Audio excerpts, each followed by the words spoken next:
श्रद्धेय विद्यार्थीवृंद पूर्व कालांशरे महावीर भीम सिंहनाद को दृढ़ भाव धारण कर रेरेकार ध्वनि सह वादन कला।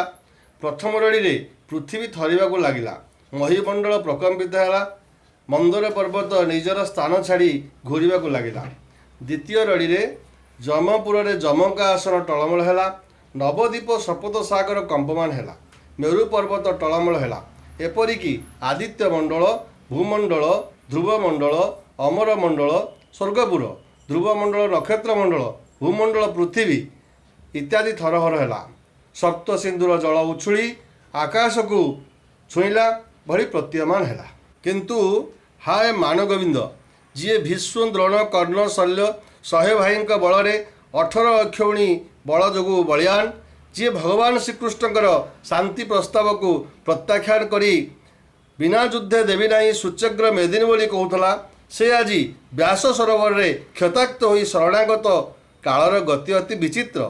विधान विधिर विधान के करिवान इच्छन्ति दाम्भिके हस्ते रखिबाकु समस्तंक भाग्य डोरी, निज भाग्य डोरी काल हस्ते पकांती हेले पासरी। कहुई शक्ति अच्छी बछ काहार जगते नियति कि नेब आपणायते। अभिमानी मान गोविंद क्षताक्त होई परिवर्तित समय रे प्राण भय व्यास सरोवर रे आज शरणागत हेले। क्षत्रिय संतान भीमर सिंहरड़ी माध्यम युद्धर आह्वान को कौन एड़ाई दे पारंता? कदापि नुहे। गीतार क्षत्रिय धर्म विषय कहुई, हत्वा वा प्राप्यसि स्वर्ग जित्वा वा भक्ष्यसे मही तस्मादुत्तिष्ठ कौन्तेय युधाय कृत निशय। राधानाथ कहते शरीर पात न हवा कार्यर साधन पण जो आर्यकर तांकरी शुणित बहुचिकी आहे युद्धे तुम धवनी रे। गोपबंधु कहना पछ घुंचा नाही वीरर जातके न मरे से केबे पुराण आतंके। पछ घुंचा सीना का पुरुषपण वीर मरे अबा मारे करी रण। भीमर सिंहनाद शुणी रेरेकार करी पक्षस्थल रे हाथ पिटी मान गोविंद व्यास सरोवर बाहरी आसिया को उद्यत है। रेरेकार करी राजा धृतराष्ट्री वक्षस्थले मारी बाहास्फोट गर्जिण बेगे उठी। महागहन निश्वास बुलाई बेनी डोला बेनी भुजे आक्रोशी धइले कमला। आरे आरे दुर्योधन अपार प्रतिज्ञा कपलु को बाबू बोइलु जे भीमर सातरड़ी सहिबु। मान गोविंद राजा कमला भुज दंडे दिला डोल पेली अधर पुष्ट करी पला जा बोली। महालक्ष्मी बोइले जे पलाई अच्छी मुई तोहर भर्सना बोली बाकू थिली तो बाट चाही। लक्ष्मी बोले आबर रड़ी ए जेबे तू सहिबु पावर ए रड़ी सहिले तुरे होइबु अजामर। रेरेकार करी राजा धृतराष्ट्रंकर पुत्र धृतराष्ट्री वक्षस्थले मारी बाहास्फोट गर्जिण बेगे उठी। वक्षस्थल कहले वक्षस्थल, वक्षस्थल रे हाथ को पिटी गर्जिण से बेगरे खूब शीघ्र उठिला। भीमर रड़ी शुणी महागहन निश्वास बुलाई बेनी डोला बेनी भुजे आक्रोशी धइले कमला।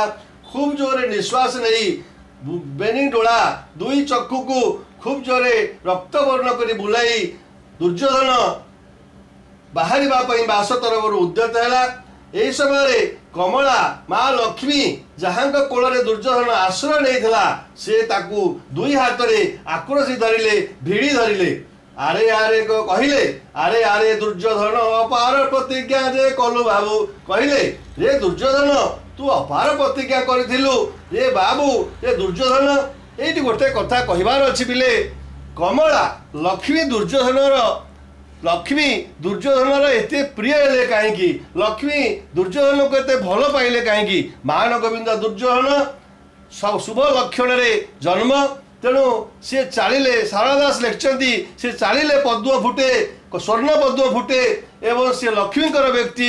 लक्ष्मी तार कांधे विराजमान करती, तेणु लक्ष्मी ताको बहुत भल पाती। तेणु शेष समय लक्ष्मी ताको छाड़ी ना माँ ताको रक्षा करने शत चेष्टा करछंती, शेष चेष्टा करछंती।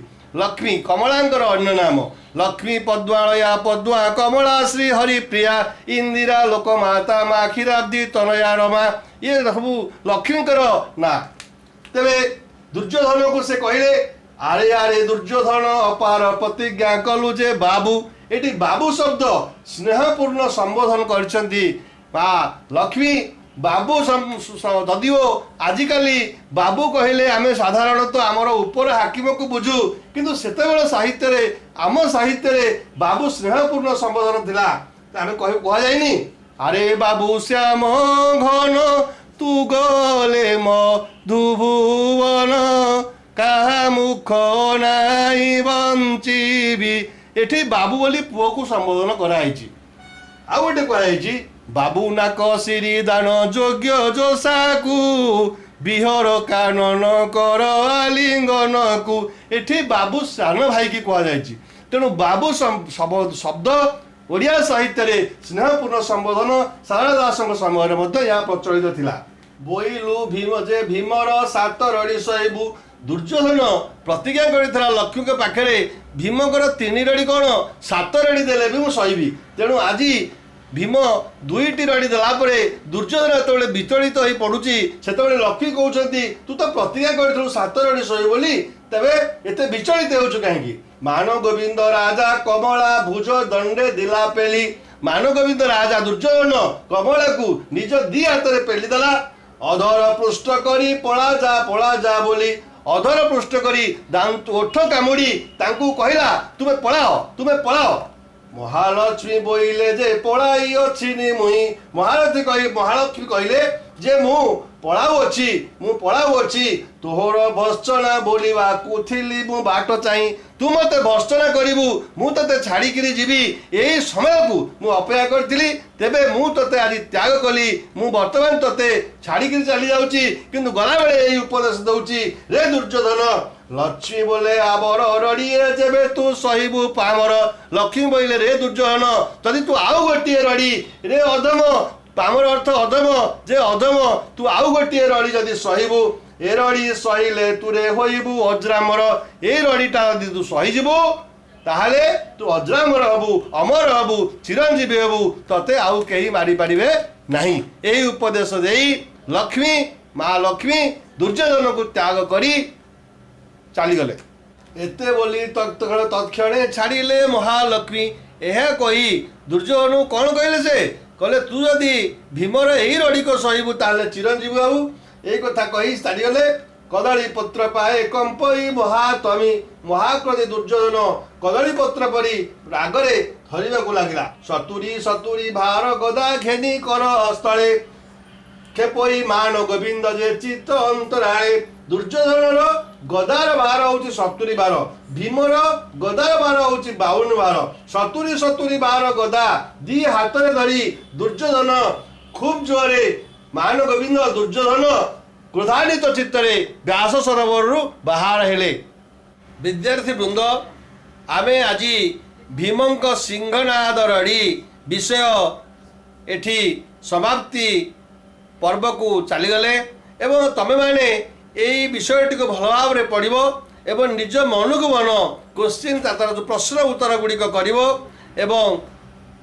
निजे बुझापी चेष्टा कर महाभारतर एक कथा या तुम्हें भल भाव में बुझा जाना उचित एवं से समय ओडिया भाषा किपरि थिला ताहा मध्य निज अनुभव करी जानिबा उचित यदि विषयटी पिले तुमको भल लगी थाए तेबे एवं किसी यदि अबुझा रही जाता है कमेंट सेक्शन जरिया मते जणाइले मु तुम मानकर साहाय्य आसी पारिबी।